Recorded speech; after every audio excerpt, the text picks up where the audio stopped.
ශක්තිමත්ම දක්ෂතම සහ විනයානුකූල කණ්ඩායම අපිට දකුණු පළාතෙන් ඉදිරිපත් කරන්න හැකියාව ලැබෙනවා.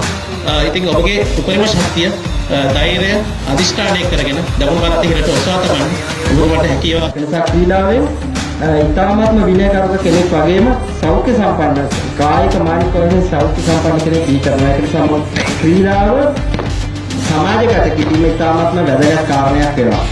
මම හිතන්නේ අපේ බටහිර යුරෝප රටවල් වලින් ආපු පාර්ලොයිස්ලා, උසේන් බෝල්ට්ලා, බෙන් ජොන්සන්ලා වගේ අය අපිට මම හිතන්නේ බිහි කරන්න බැරි වෙන එකක් නෑ අරදී ඒක කරලා කියෝ. අපි මොන තත්ත්වයේ හිටියත් රටක ක්‍රීඩා ජයග්‍රහණ, පළාතක ක්‍රීඩා ජයග්‍රහණ කියන ඒවා පටක් නරවන්න, ගමක් නරවන්න, තමගේ පාසලට සතුට ගේන්න මේ පුළුවන් කාරණයක්. හොඳ ක්‍රීඩා අනාගතයක් අපේ ප්‍රදේශයේ, අපේ දකුණු පළාතට ගන්න පුළුවන් වෙයි.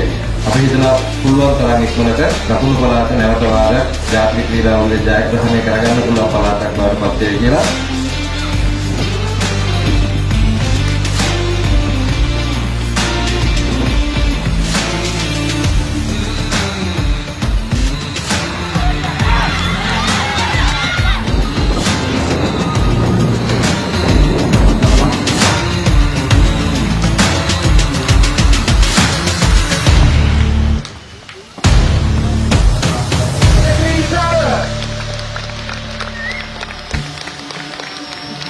විශේෂ ආශ්‍රය උදාහරණ කිය මාතෘක තරගාවලිය.